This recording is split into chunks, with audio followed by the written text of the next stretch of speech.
Since this sheet is mostly about bashing Litvaks, just one of our like gags that go on. So I saw in Rabbi Tzal Naor over there has a book about some Chagall paintings. You know Chagall. I used to have his Marc Chagall was a painter. He's an artist, no? Yeah, artist. I used to have his picture of a Jew here. I told my wife this art doesn't work in my new design. We should throw it out.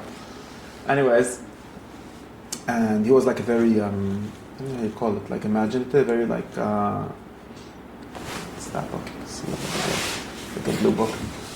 It says the Kabbalah of Relation. Oh, this one. You could look at one of his pictures and you see already that his paintings like they're fantasy. They're not realistic. They're not based on anything in the world. They're based on things that are in the imagination. More abstract, I guess. So, what? More abstract? Yeah, I don't know what it's called. Like impressionistic, fantasy, something. Oh, this is odd.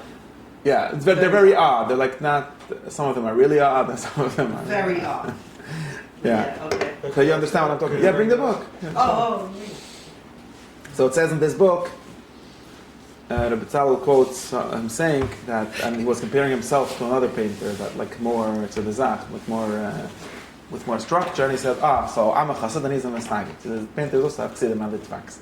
This is a chassidish painting, and that guy's a litvak. So from here we see that's very, very chassidish and litvak is a mushel for Saying it. like a style. So here's these chassidish and litvak painting styles. Uh-huh. Now, like this. Now we're going to learn a little bit about choice. We're going to try. Will you hear about that? I talked about free choice and free will and stuff? Yeah. Yeah, so we'll have to continue a little bit. I'll tell you why. And No such thing as free will. I didn't say there's such a thing. I said it's not important. The kind of... There's a lot to talk about this, but let's talk a little bit. Let's clarify like 1 or 2 points. Should be more than enough. Does that make sense? Mm-hmm. So we discussed that why are we talking about free will entirely? No, sorry. Why are we talking about choice, not free will? Okay, why are we talking about choice to begin with? We're talking about it because choice is one of the things that makes what we are into something that we are responsible for. That is the really interesting paradox. I don't know if we said it this way in the last class. I said it at Barpak in this way. In other words, there's these two things. Okay, we could talk about actions, right? Just like actions, things that a person does. That's one thing. Like litvaks, right? Litvaks only talk about actions, right? You read for example, I was reading. It's very interesting because, for example, I was reading the Rav Lotzato, Mesil Sisharim, and here there's a version with a dialogue in the beginning. Yeah, that you know that. Yeah, that black book. Yeah, the Vikuach. I don't think I've read the Vikuach. Rav Lotzato was a Renaissance guy, and he was after the Renaissance. Yeah. But in their times, it was fashionable to write dialogues in the manner of Plato and so on, not only to write treatises. And many of his books he wrote in both of these ways, in dialogue form. Have you ever heard this? Because I recently bought it in Judaica Plaza. It's called a dialogue. It's called Sichos al Ahava. You have it? No. I didn't even know he had a son. Yeah, he was a son. That's so weird. I tried. I didn't get very far. But he was a lot more. He's a Platonist, kind of a Platonist. I found the beginning a bit tedious, so I didn't get too far. Probably the translation is not so nice also. It's hard to translate this kind of thing. There's an English one. Oh, there was an English? I think there's a University of Toronto one. They had a Hebrew one, I saw. Yeah, I have the Hebrew one. It was done by Mechon Bialik or something. Yeah, so it was a thing to do this dialogue form. And dialogue form is useful at least because it shows you what someone is really up against sometimes. Like who is trying to argue. Sometimes you write an article and it's not clear who you're fighting with. So in a dialogue, you need to have like an opponent. The best dialogue I saw was Shadal's. Okay. Yeah, that's also because it's not just setting up straw men to be knocked down. It's a full-throated, emotional,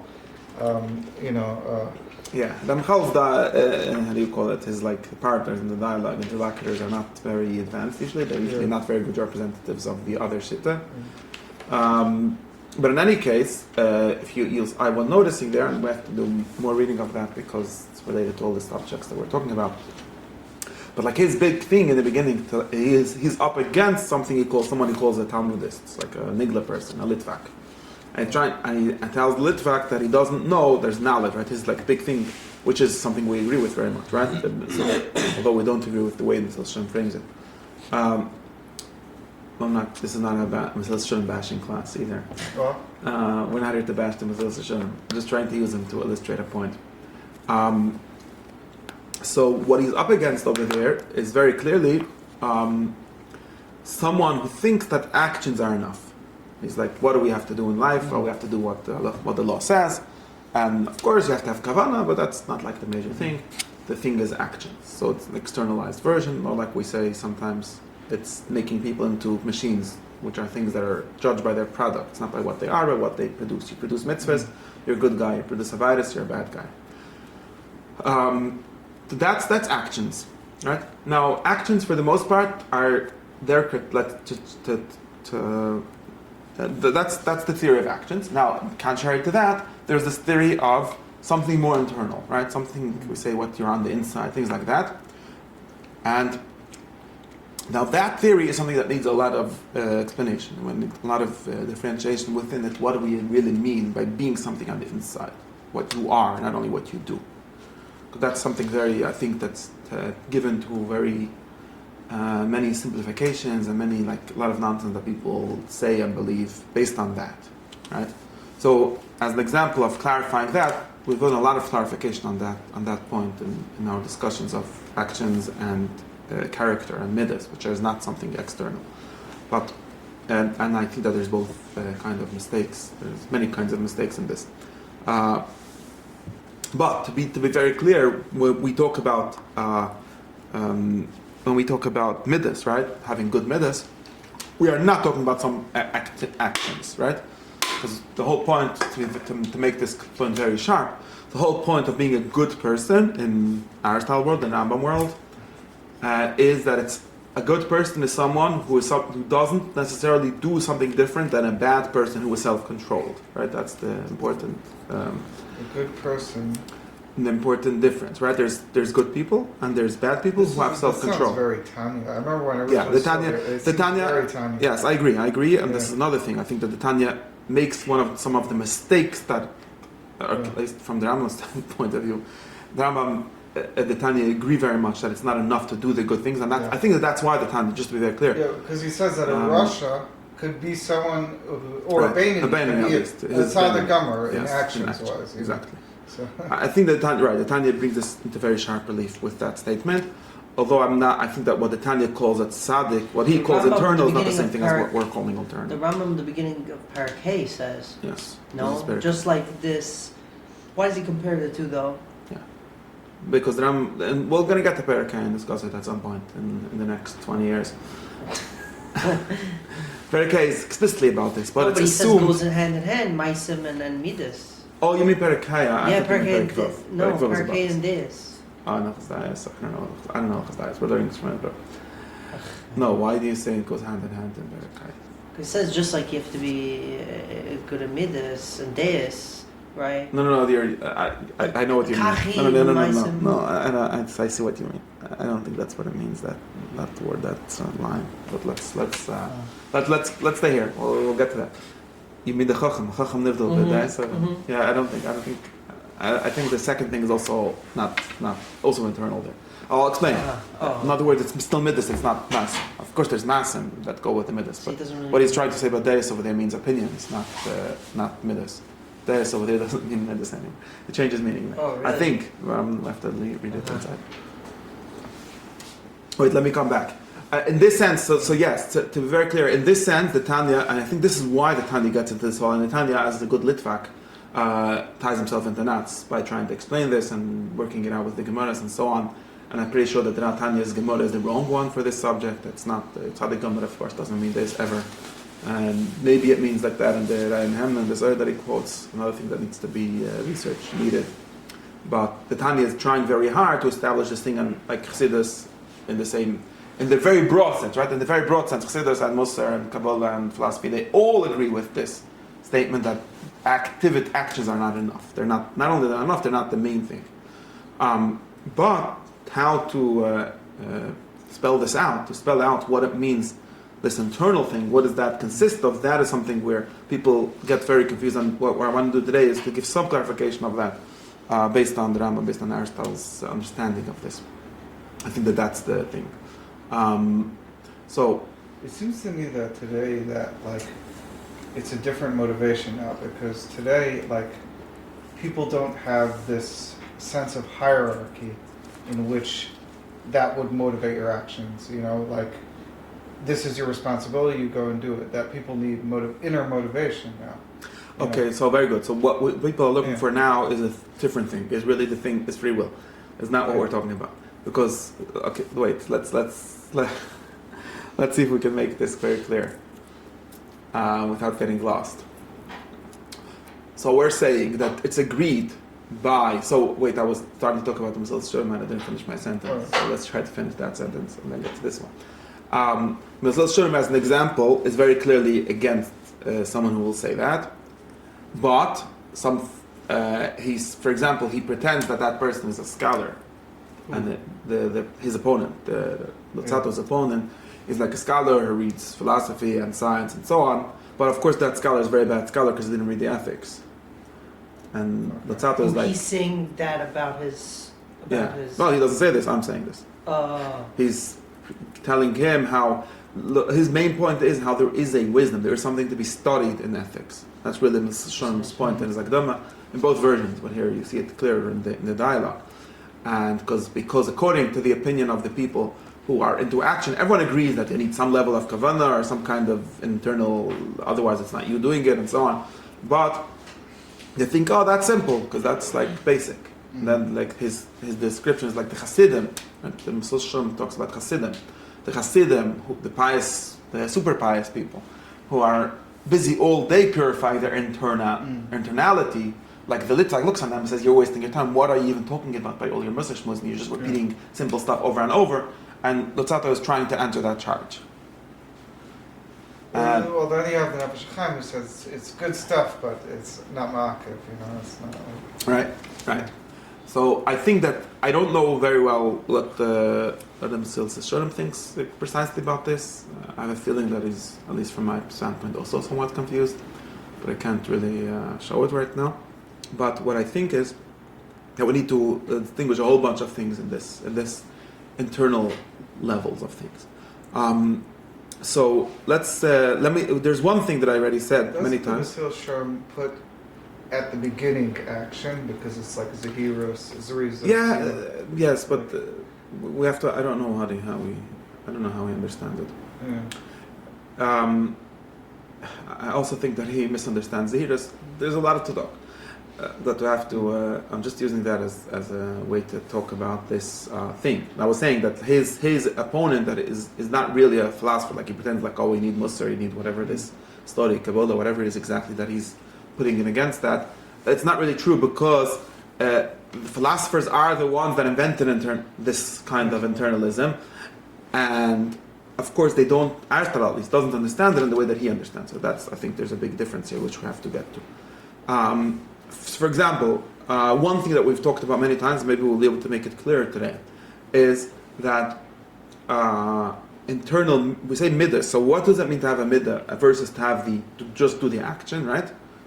Someone can do the action, not by having it, not by being, right? Someone can, for example, act in a courageous way, do a courageous act, without being courageous, without having courage. And what will he be doing it by? He will be doing it by imitation, you could say. He'll be doing it by some kind of spur of the moment decision. Remember that a habit, a character, a trait is something that's not spur of the moment, it's something settled. That has a more long term existence in a person. Or he can do it by self-control, right? You can like say, I'm afraid. Well, it's not like the courageous person is not afraid, but we can get into that. But I don't really have this motivation, which courage is. But I somehow do have it, and okay, we can talk about that separately because self-control is very complicated. But those are that's why maybe when we're talking about now, maybe self-control isn't the best place to split, although it's also split there, but it's more complicated. So we could say people acting, we could say, let's say now by imitation or by just like spur of the moment decisions, which doesn't mean that they're acting from that habit, from that character. He's not a courageous person. He did some courageous things in his life, or he did a courageous thing today. Maybe by doing that many times, we'll become courageous like that, but he's not courageous yet, right? So that's the important distinction in the Rambam between the internal and the external. He doesn't call it internal and external. He just calls it having the midah and not having the midah. It's very important. So he discounts that completely? No, doesn't discount it completely. It's great. Uh-huh. It's just not a good person because the reason for this is obvious, right? Because as he says, for example, nobody would call a good person someone who hates being good. Right? This is a very Christian thing because like Christians say, like if you ask them like, how could someone go to hell if they were a righteous person? And you say, well, they could be internally wicked, you know. So wait, I think that this is a different interpretation of that in some sense because because I think that's, I mean, what would it mean to be internally wicked although you're good? Like, I'm not sure. What does that mean? Maybe, I know what... They always say that you have the potential to be wicked, even though, you know, that... What does that mean? That you're tainted by the original sin. Even if it looks like someone's righteous, they're not really righteous because they're tainted by original sin, you know. Okay, so then this would be something based off a similar way of thinking. But again, the question is, what does this really require? What does it mean to be internally righteous, like to be really righteous, right? Now, like I said, firstly, all it means is to like it, right? Or to like have like a stable disposition to do it. Something like we say, like he's that kind of person, not he's a person that did it. There's the difference between colored people and people of color. Like something like that. No. So that's the thing. But so now there's one thing that we already did many times, which is to explain that these internal parts of this, so it's having a midah, having a character trait, having a virtue, right? Having a virtue. I'm going to call it a mala, which is the Arabic translation from Arabic. Having a virtue isn't equal to doing everything correct. It's something more than that. It's being that kind of person. But something very important to notice is that unlike an extreme internal version of this, that does not mean that the internal liking or the internal part of it is turned internally, right? So it's still about something, an action. Does this make sense? So, for example, we talked about the example of which example do we talk about? Like a midah that Hasidim like talk about another, right? Humility. Humility, and it's mentioned here in the list of midahs, humility. Humility for Aristotle and for the Rambam is a way of relating to other people. That means speaking to people with the appropriate level of how do you call it? Of being equal to them, or not putting yourself above them, not looking down at people in the appropriate amount, because to some extent you need to match your station in life. If you're, Shminis, there's all these discussions. What is the appropriate level? But like every midah, it's just in the appropriate amount, right? It's not like to be a shmata to everyone. That's not the idea. But that's a different discussion. What I'm trying to get at is that another humility is a other regarding midah. It's about how you act. It's about how you act, right? It's not about how you feel internally. Of course, now there is an internal part, but the internal part is not what I think of myself. It's how I like acting to other people. You get the difference? Like most people, when they talk about another, they think that it's totally internally focused midah. It's like what I think about myself when I sleep in my bed. Nobody cares. I mean, at least for middas. Middas are all other regarding. Besides for some, which are complicated, but in general, middas are all other regarding. In other words, they're all about actions. They're about how you like. Now, part of the difference between someone who has internal enough and someone who just acts the part is that the person who just acts the part doesn't like it, hurts them to some extent to be in an equal relationship with other people. It hurts them, or even below them. But how do you like how do you like acting equal to people when you internally? That's a question for you. No, I'm saying, how's that? Because you think that it's... You can't like it. Because you enjoy... No, because you enjoy being people's friends. But you still internally think you're above everyone else? No, what does that even mean? What? What does above everyone else mean? I think it's a question of what I think or what I like to do. Someone can think that he's greater than everyone else and still hate walking into the shul and sitting in the front. Just because he doesn't like that activity, doesn't like that action. Understand? What you self-regard, what you think of yourself, that's a different discussion. It might be a different discussion. You should probably think of yourself accurately to what you really are. That's a different discussion. But another is not really related to that, because we all agree, at least to some extent, right? Moshe Rabbeinu was anav moed b'chol adam. It doesn't mean that he didn't realize that he was a great guy, like everyone asks. What it means is that he treated people with humility. He didn't, with respect, with, how do you call it? The opposite of like itnasut. How do you say in English? I forget my words. Status? No, he related to people in a, well, I don't know, more. There's a question of how much. Like, of course, I don't think Moshe Rabbeinu went to the bar with you, but he acted towards people, like Rashi says, shafal v'savla. He acted towards people in a way which is somewhat below what he really is. Relatable? Right? Yeah, to relate to people in a equal, right? He saw eye to eye. He spoke to them eye to eye. He didn't dispute, right? That's another.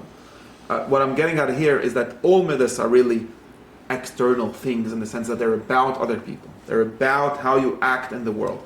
The internal part of them is just liking that. Like someone can enjoy, like someone who has the midah of humility is someone who enjoys being at the appropriate level of equality with other people in his social relations. He doesn't enjoy being above other people externally.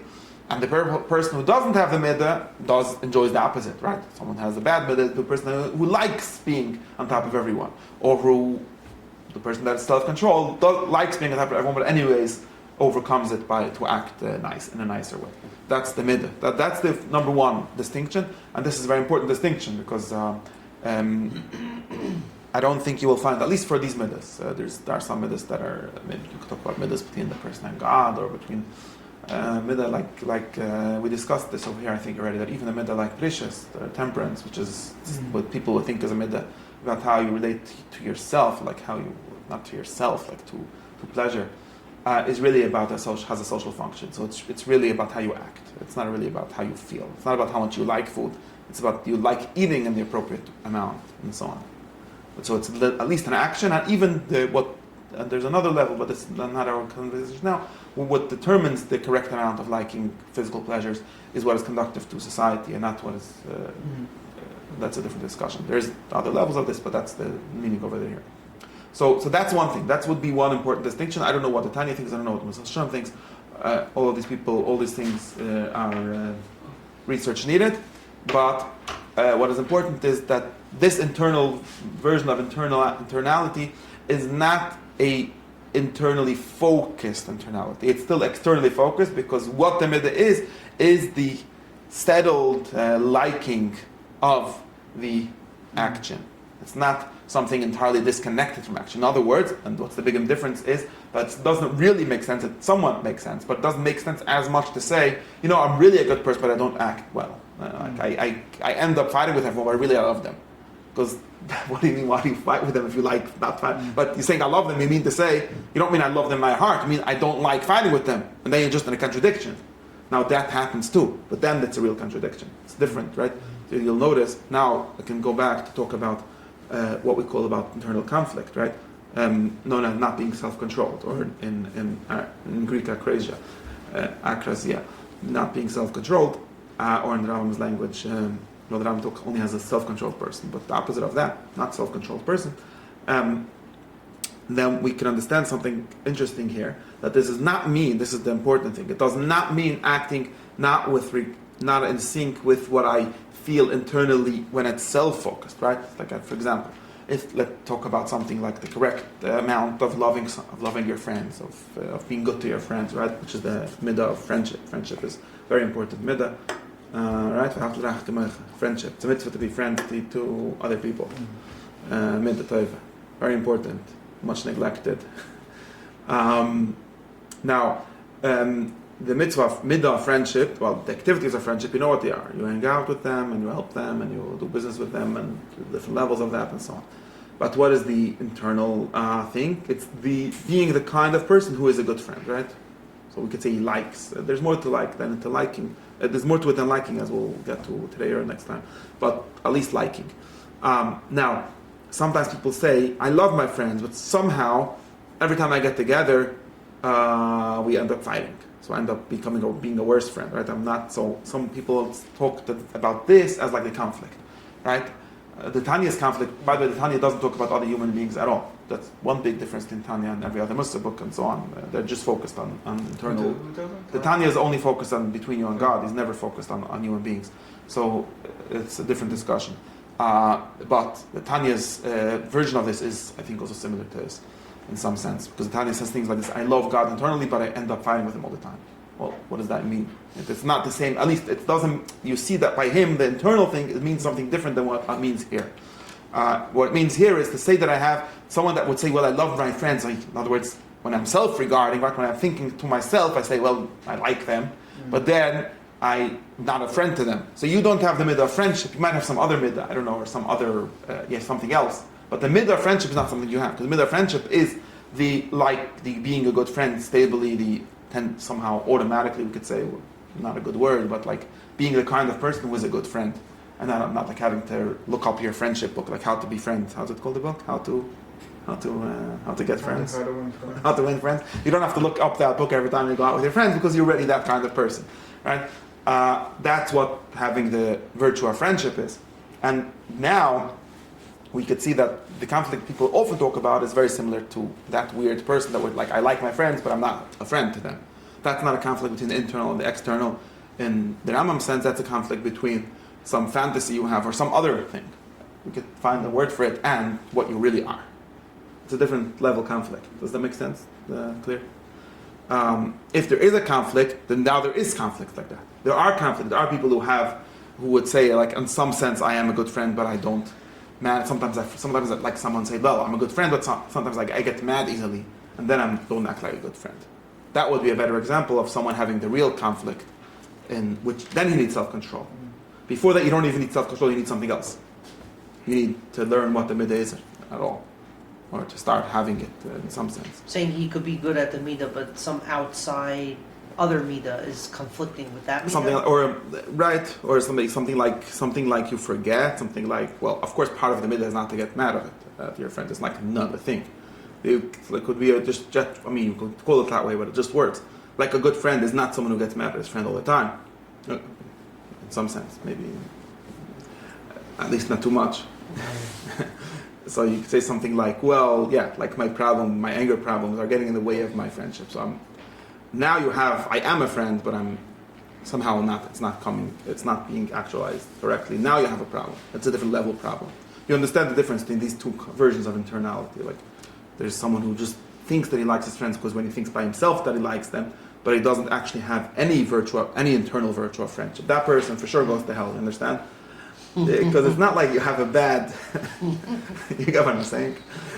You're really a bad person who fantasizes himself a good person. Like, this is actually something that happens.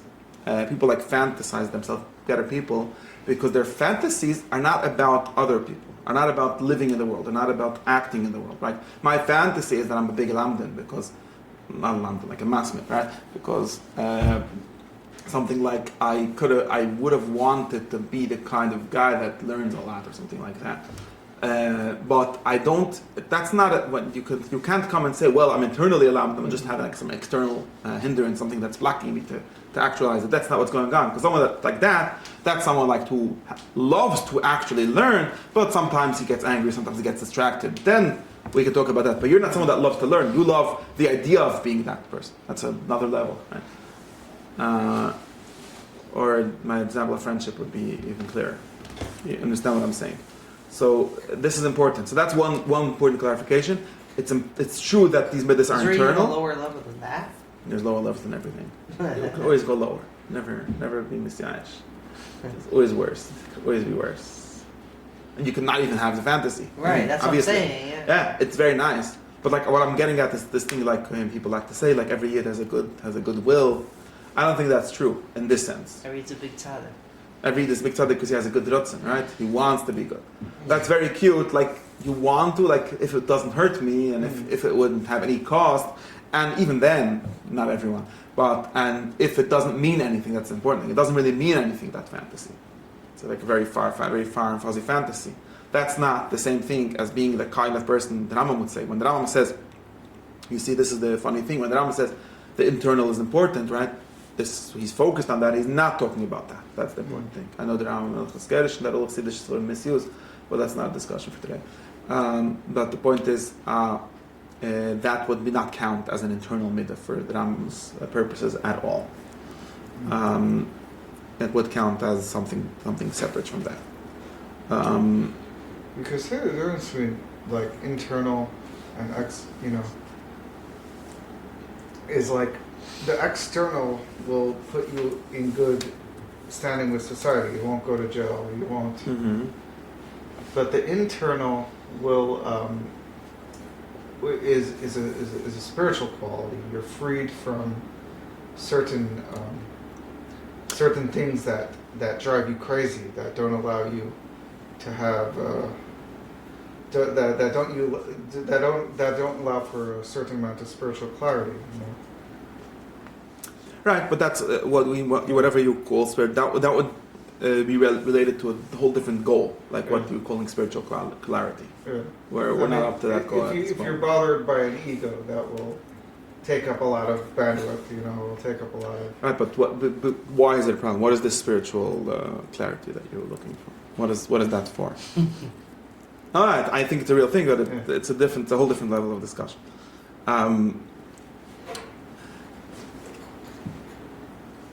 So that's one thing. That's very important distinction here. I wanted to say something I forgot. Now there are other. Just to answer you more clearly, what we're talking about here is that even right, just the one I'm getting at, even the internal part we're talking about is still not for yourself. The Rambam would say this clearly in the last chapter. It still affects the quality of how you treat others. Yes. So we could say something, for example, like the clear version of something would be something like this.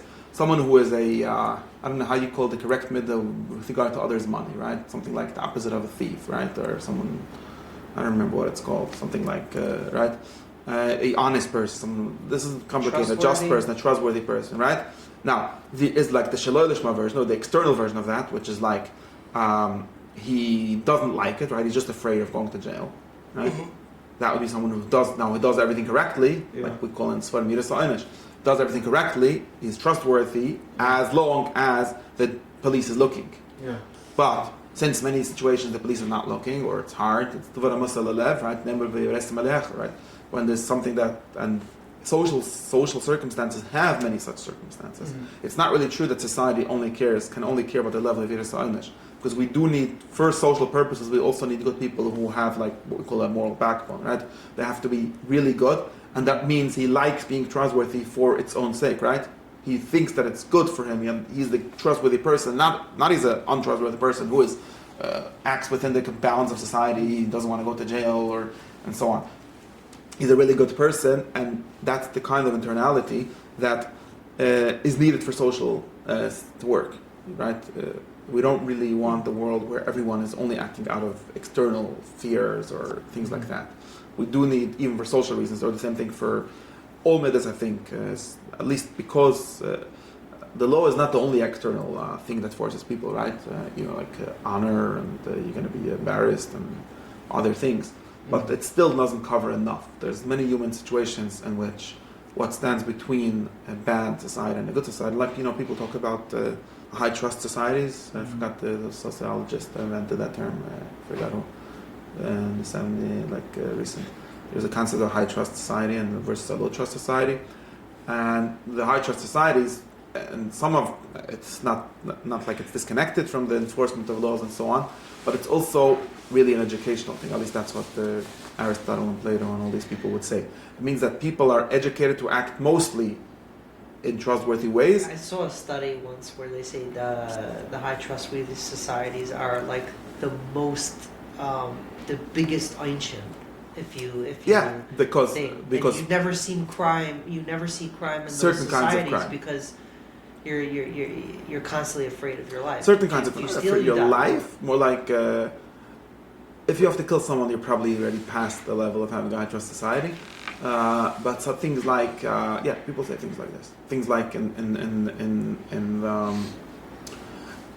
like in the United States, if you lie, I don't know what extent it works anymore, but it used to be like this thing that in America, like the taxes mostly run on the honor system. Like the IRS believes you when you tell them how much money you make, and they expect you to say the truth. Like maybe they don't, but that's the American ideal is something like this: that they expect you to say the truth, and because they expect you to say the truth, if they catch you lying, they can be really, really mad at you.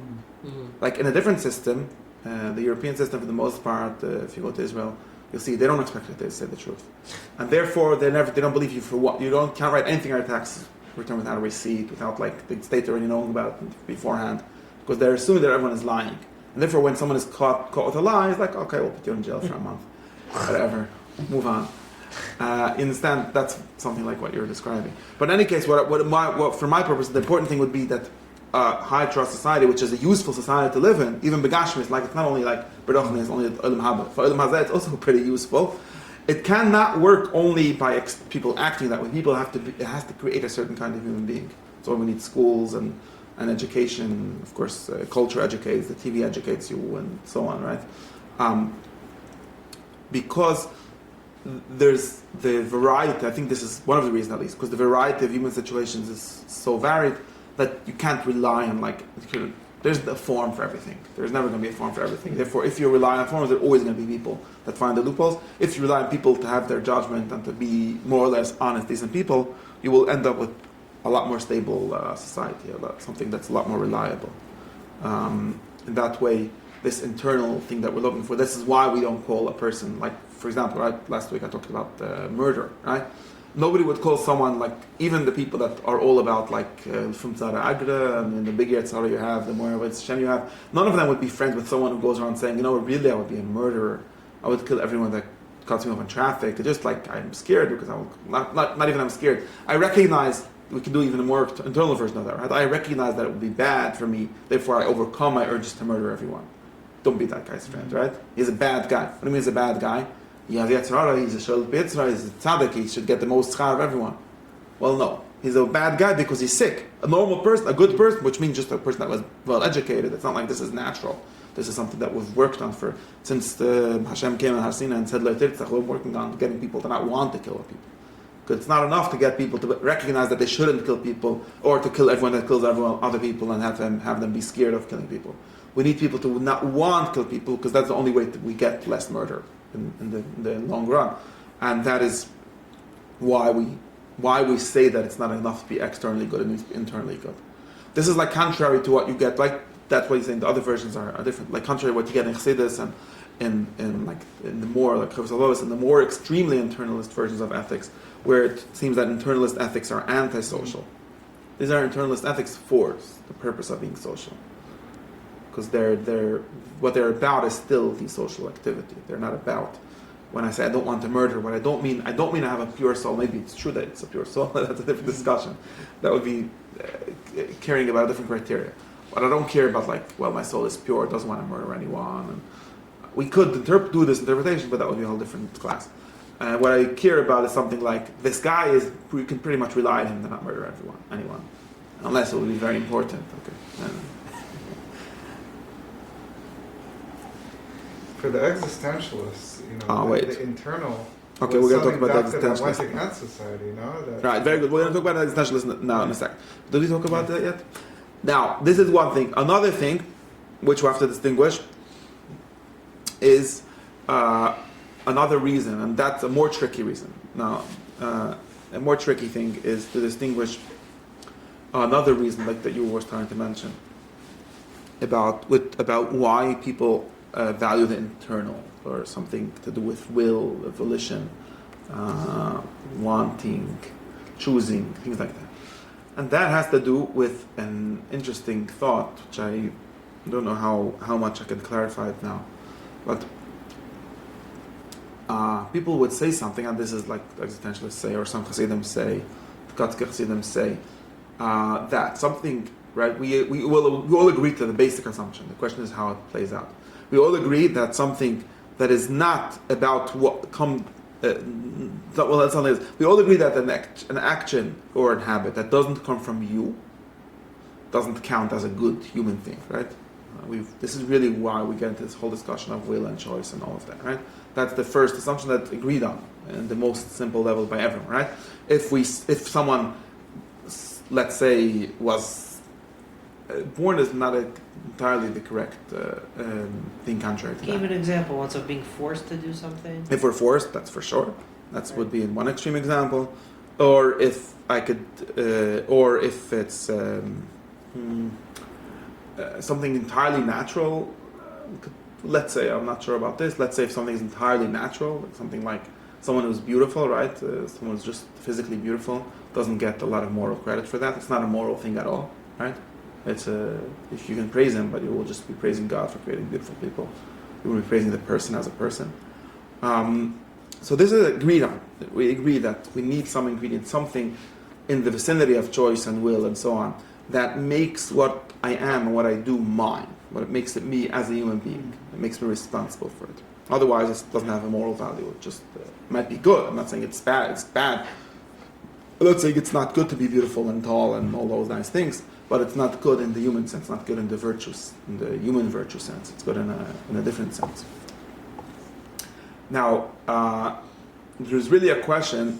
There's really a question of what the human being is. What makes me most? And here you'll see two almost contrary opinions. Not contrary opinions, one opinion and one correct knowledge. One is the thought that we discussed, for example, last time from Aristotle, is that something is more about you. It belongs more to you. And this may be the question of it. This is what I said, that there's some kind of paradox here, right? Because we say that something that you do because you have that virtue, because you have that midah, is more about you than something you do because you chose it in the moment. Or because we don't even call that choice. It's something like spur of the moment, right? So, for example, if someone acts courage is a complicated thing because it has all these like emergency situations, which is something that makes it hard to think about. It's something like someone who has how do you call nedivut, being a person that gives, right? Stingy and what? Generous, yeah. Generous, right? Liberality, generosity, things like that. Someone who's correctly generous, we would understand that he is. If we're looking, right, you could be generous in all these ways. You could be generous out of forcing yourself to give. You could be generous because, I don't know, I was in the mood, something like that. I gave you $1 million, for no reason, and the rest of tomorrow I don't, and we could be too generous also, but that's a different discussion. We say that the person who is stably generous, in other words, he is a generous person, is not only doing generous things, that is more about him than the one who chooses it. And this is where there's somewhat of a paradox, because we understand that the paradox here is the question that people often ask. We discussed here that if the goal of life is to be a good person, good people, we say sometimes, do the good things automatically, right?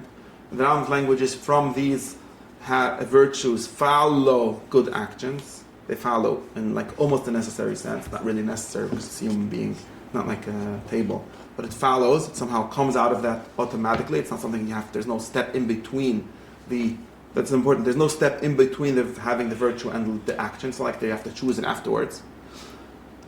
Then people ask, okay, so then it turns out that those actions are less of you because they become automatic, so to speak. Right? Now, the true thought, or the opposite thought, which is Aristotle's thought, which is the Rambam's thought, is that it's not true. Why? Because what they are looking for is not something that is most determined by your will in the moment and could have been otherwise. That's not what they see as most human in us, as what mostly binds things, makes things ours.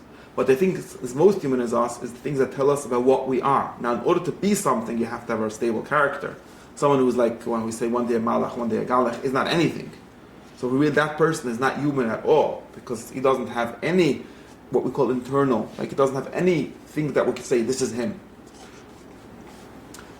But the person that has the stably good characters, or vice versa, is bad characters, that is the person who his actions followed mostly from what he is.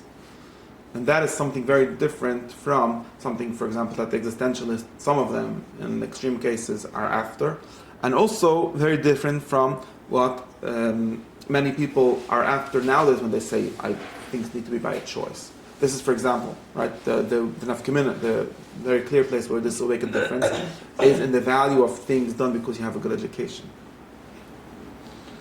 Someone who had a good education, which means that he was taught to like certain things. A good education, of course, education works mostly by external, like it works by promising reward and punishment, it works by getting you to do things. It can't really get you to like something. You have to somehow see that for yourself. You do learn that from someone, but it's not like, it's very hard to like give that to someone automatically, easily. But it's still because of that education that you become a good person. And according, many people nowadays seem to think that is less about me. So I'm doing this because I was taught to do it. I'm doing this is not me because it's not my choice, right? And when they say it's not my choice, what they don't mean choice in the Aristotelian sense. They don't mean that I don't have we can say later, a considered opinion, a considered drive towards this, that I think this is the correct way to act, and I like it also, and therefore I choose to act it. That's not what I mean, because that's actually what their education gave you. If it's a good education, it's not only an external education, right? Education starts by the Shema, but it somehow gets you the Shema somehow, by some magic. It's a different discussion, right? We discussed this many times, if you went through certain systems, you get certain virtues. You don't only get, it's a very bad, I don't think it ever happens really. It would be a very weird education where you would stay at the level of reward and punishment. Like the moment the mashgiach leaves the room, you're left with nothing. That's not really how life works. You are always left with something. Slightly less than what you did for the reward and punishment, but you were left with something about yourself, right?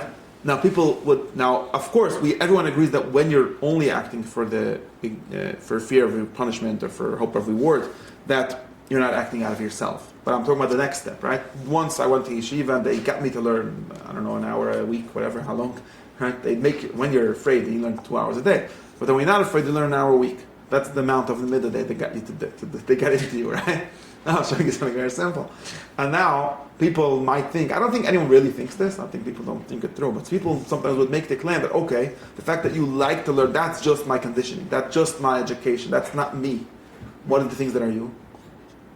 When you jump into the pool in the middle of the night for no reason, when you're drunk, that's you. What is this you?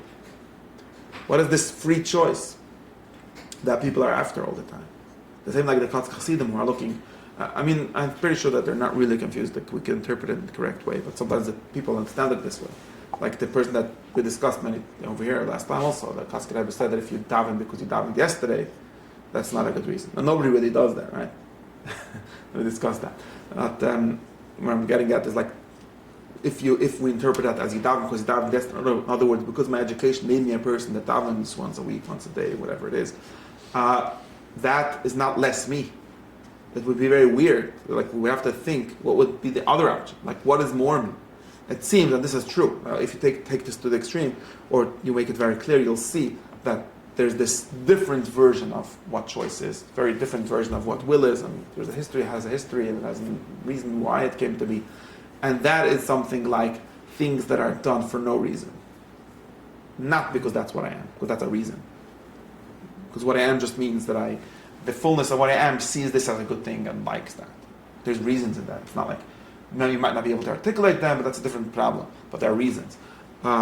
And people seem to think that free will, and people think that that's what makes a human being human, mostly.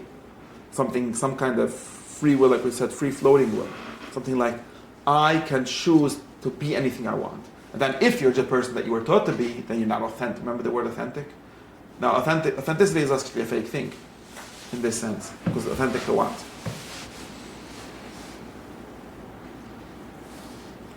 What does it mean to be authentic? Remember authentic? There's fake people that are doing what their education told them, and there's real people who are doing what their education, opposite. Okay? And they're real to what? Like, authentic is like, right? Authentic watch is one that was really made by that watchmaker, and not the guy in Chinatown that made it. Okay? And what is an authentic person? How is it really the person? There needs to be some real person. Like you. Yeah, but who's this you? There needs to be an ideal you. What you like. Where is this like? What does that mean? What you like to do. Where did he get the like? The guy that's following his education also really likes the things. Again, unless you're talking about the really early stages of education where people are really just acting out of fear and hope for rewards and punishment. Or maybe there's some people that I really wonder about this. Like the Muslims have this like habit of attacking everyone for living in Yerushalayim. Is that true? Do you really think that I think not. I'm more positive about this. I have a friend that told me that he thinks that if you would convince the entire Lakewood that there's no Gehenna, they would all stop coming to shul. Yeah. I don't think that's true. Yeah, very sure. I think they'll come less to shul, but they should come less anyway. Like they're coming too much. That would be a good thing. But I don't think they will stop. If there's no Gehenna, then they wouldn't. He told me, take the biggest tzaddik that you know, the Amshna Rebbe, you convince him there's no Gehenna, he becomes a good the next day. That's what my friend told me. I think there'll be a lot more people than you think. True. I think so. So I think there'll be more than you think. I'm taking the other bet. Let's try. I've actually seen it tried, and I've seen it played out. It's true that people stop doing certain things, but there's at some point there's I know a perfect processes of person these. to ask, and I'm going to ask him. Who? Whatever. He doesn't believe that already there's no Gehenna? Or? No. That How are you if he would, whatever, it's fine. My bet is I agree that there will be like a shack because there's other reasons, like for people, beliefs are very important to their personality and so on. Yeah, but right. okay, but that's a side problem. We're not that's a psychological Well, that's therapy. the answer to the question. No, but we're trying to get at something else. We're trying to get at, is it true that like the Muslims have this really funny, Muslims and Hasidim sometimes have this like really funny blame of everyone that's not them, and say that you're all acting for external reasons. None of you like what you're doing, right? You're all fakers, right? That's basic. Not fakers. You're all not authentic, right? You're all not. Now, I think my bet is because of this still understanding of education. I think that like I said, most people, that I've seen this play out actually in people personally, I have seen it playing out. It's true that they daven less, but they don't stop to daven. And that's fine. I think that most people, it would take away their reward and punishment, and they will mostly do the same thing that they've been doing before. Why do you think that is? Because the reward and punishment trained them to be that kind of people. Because of that. Because if you don't have that education, that's a different. So now they are authentic? Yeah. Because now they don't realize they're authentic because they keep on adding this Gehenna every day again. But if you take it away, it won't change much, or it would actually make things better, and make life much better. It's so hard to wrap my head around. You see what I'm saying? Because let's say, take my example of learning. That's a good example. You go to yeshiva, they tell you have to learn for 10 hours a day, and some people manage to do it by extreme reward and punishment, and like living in this like cult situation, and so on. Okay, then you leave the yeshiva, and now of course for the 2 weeks of Ben Zman you don't learn for 1 second because you got to get out all the steam from the system. Okay, but then after a few months pass, you won't be the same person that you were before. You will be the kind of person that needs to learn at least data number, like at least an hour a week. And how do I know? Because they're coming to my shir, these people. They're going to the like the YouTube, the Yemishir, I follow those people. They wouldn't have done it otherwise. There's many people that don't learn even an hour a year because they didn't have that reward and punishment ever applied to them. Mm-hmm. And the same thing for all the other mitzvahs. Now, would they do? Maybe details can be discussed, but I do think that. Therefore, I think that the Musar argument that says everyone is just Yerushalayim is a little weird. Yerushalayim in the sense that you don't really you don't really believe it, you don't really care for things that you're doing it for external reasons, right? For side reasons. I don't know. You don't agree with it. Let's try to experiment. No, I'm not saying I don't know. We're going to put a pill in Lakewood that takes away everyone's belief in Gehenna. Let's see what happens. people spend a lot of time telling themselves that this is what will happen. Maybe that's what itself should ask.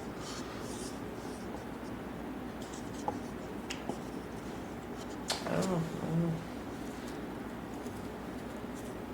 Well, if what you're saying is true, maybe it's because they never believed it in the first place. No, because the belief that I didn't say that. Maybe they never believed that there was a Gehenna in the No, first place. what I'm saying So you're not no. really taking anything away. Well, the from person who said you should do Al Tirka Vedam Shamshna Sarab, it's not because he didn't believe in Gehenna, right? It's because that is still a reward and punishment. It's, okay, forget about more deeper meanings of all the Gehenna and stuff. It's because being a good person is its own reward, right? And of course, we cannot train you in that because you cannot see that before you start doing it. You know what? Let's say take the other way around. Let's say there's no such thing as Gan Eden. How many people will go to Shul? Same thing. I think it's different. No, why? When I say Gan Eden, just scare your side. It's the same. Yeah. Yeah. Let's say it like this. First, let's say the truth. The truth is that even if there's no Gan Eden, it makes you it's better to go to shul. Okay, I don't know if you have to go to shul. Fear is structure.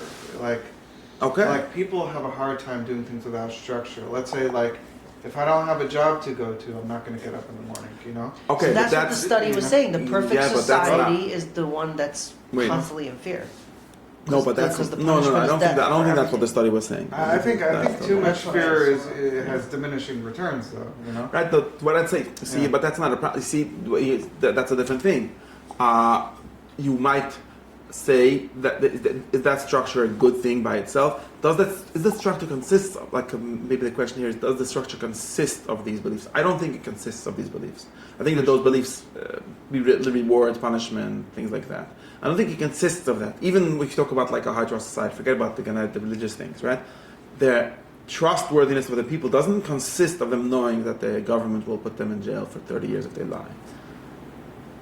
That's what trains them to be that kind of people. That's what we're calling internality here, right? It's true that if the government would not have put anyone in jail, nobody would have gotten that training. Therefore, it's true that the society would become worse. Because rewards and punishments are trainings, they're chinuch. But it's not true that it consists of that. You know what I'm saying? In the same sense, you say it's a good structure to have, you have to have a share every day, you have to go to shul, that's a structure, and you only have that structure because of the beliefs that you're going to go to hell if you don't. Okay. But it's after there's those beliefs, create something besides themselves. Should be saying forced habits create good habits. Yeah. That's the basic theory of habituation here. Yeah. I don't know, where did I get to all of this? It could be authentic though, no? So what is authentic? Very good. If I have a job I feel this is authentic. Morning, and so that's it's something I want to do, but it's hard to do without a structure, you know what I'm saying? It's hard to do well because you don't really believe in your job, and maybe you shouldn't, because there's nothing to believe, it's only a way to make money. That's really the question. I mean, there's some things that you shouldn't believe in. Why would someone believe in their job? That's a weird. No, but let's say without the job, I think it's a good thing to get up early. But it's just if there's no one forcing me, laziness is going to get the better. I'm somewhat skeptical of if it's a good thing to wake up early. You know, why is it good? What's so good about it? It's good because you got to get to your job and other things like that. You have a clearer head when you get up. Oh, okay, that's a good Maybe reason. I don't know. No, I get it. I'm not disagreeing. I'm saying sometimes we say these kind of things I believe it's good to wake up early, but if you think about why it's good, what's wrong with waking up at 1 p.m.? Oh, because you're gonna miss. Okay, very good. Why then schedule everything at 1 anyways? Oh, because you got to coordinate with other people. Whatever. Sometimes it's not. Sometimes not these things are not really good. But let's get back to what we're saying. So that's saying authenticity has to be authentic to something. To what is it authentic, right? If there's an idea of what is a real in my version that I was describing here, it doesn't really make sense to talk about authenticity. Only to the extent that again, the self-controlled person or the person that's forcing himself or that's training himself, it doesn't have any self. It doesn't, or his self doesn't match with his internal. Doesn't act. That's in some sense inauthentic. Sometimes you're being forced to do things that you don't think have any benefit to you, and sometimes you are being forced to do things that you think are of benefit to you. That's fine. benefit also can be like external benefit, where like I need money, and therefore I gotta go to my job, but I don't really care about that thing I'm doing. I care about its result. So it's like a side. The job, the work is a side thing to the thing that I care about, and it can be something that I do care about, like waking up. If you really care about being the kind of person that wakes up in a certain time and so on,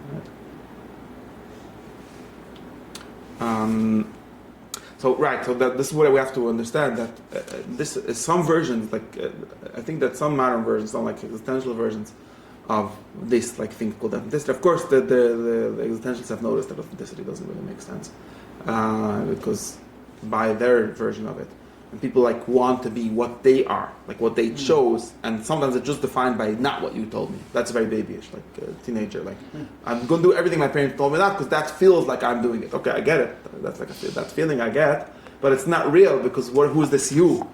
In any case, that you is like is going to be the product of your education, or if you're educating yourself. Okay, so still, I think the version that says that what you choose most purely, most freely is most you, is a version that really, in some sense, doesn't believe or thinks that the most primary part of a person is some kind of like free ability to choose between options, and they don't really think that there's such a thing as a personality. Well, at least there might be such a thing as a personality, but what makes a human is mostly not his personality, not what kind of person he is, because that's just your nature. That's like we ascribe that to education, we ascribe that to culture, we ascribe that to conditioning, things like that.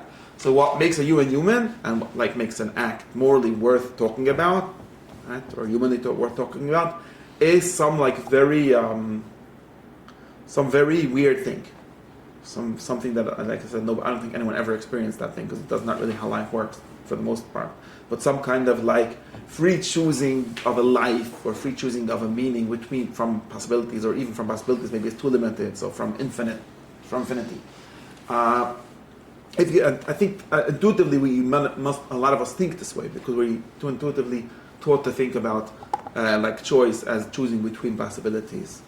And then we say like, well, I was given education to be a certain kind of person. I was made into a certain kind of person by education, and therefore I don't really have options.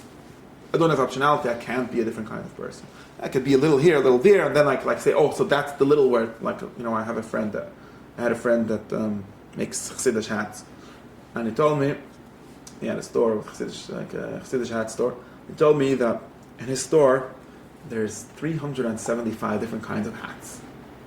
And I was like, you in your store has only one kind of hat. And he explained, you have to understand that everyone wants to be very individual. But since you're only allowed to wear one kind of hat if you're Chassidish Yid, so there's 370 variations, because there's like, it's combinatrix, right? There's like a little wider, a little thinner, a little taller this piece, a little bit bigger the ribbon, a little more high everything, and there's like, turns out that everyone knows exactly which of those 375 combinations they want, because that's what makes them special and different from other people. So that's like a very weird, like, how do we call it? Very weird consolation for the kind of person that says, like, and that's really all of life is that, like, just a very clear muscle for how the world is. Like, in the end of the day, we're all just choosing one of those 375 constellations of the ribbon size plus the brim size plus the height of the hat. Like, that's what choice is. Maybe you think that choice is something that you yourself made up, right? Something that I was mechadish. I originated. I'm original guy. I'm not a copy. I'm an original guy. Oh, you mean to say that you put that hat? I know.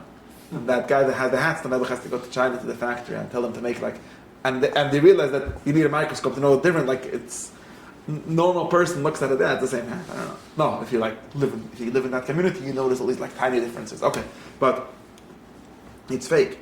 There's nothing so original about anyone. There's so many ways to be a human being. There isn't any original ways. The reason people think that this kind of originality is important is because they identify what's most human about a human is some like very tiny little thing, very like, which is supposed to be very free, which is like the choice of what you are. Choose what you want to be. Yeah, so, no, that's one. Some people end up with that. But if you think like me, that being a human means all of this, and then being authentic would just mean being authentic, not being forced, not acting only out of compulsion or out of fear, things like that. But it's not really correct to say that what you're educated into, for example, is not you. That is who you are. There isn't another you. There isn't like this chooser that it's abstract chooser that's besides for all of that. And therefore, for example, if I say that someone acts because of the kind of person he is, because of the kind of habits he is, whether he got it from education or they got it by educating himself, and I say that that's the person who lives out from choice, I'm not saying that after having the middle you still have choice. You don't still have choice. The choice consists of being that kind of person, and choice just means the recognition that this is good. We have to get more clear about this, like recognition, like why we call this choice. Like, is a preference? We call it a preference or a choice. There's something like where I think this is the correct way versus other ways. There's some choosing of that over others. Otherwise, it's not a choice. But it's not choosing to do this by this very abstract kind of choice. And this is why all of those things are not all of the kind of again. So this is why all of those like ideas of like doing what the opposite of what my parents taught me, don't make that more choice. And this is also why, going back on what I said in the beginning, this is also why wanting to do something is not what we're talking about. This internality is not something about like what I wish, what is in my head that I am. It's what you really are. It's what you really like. Okay, and we have to continue to this, but that's enough.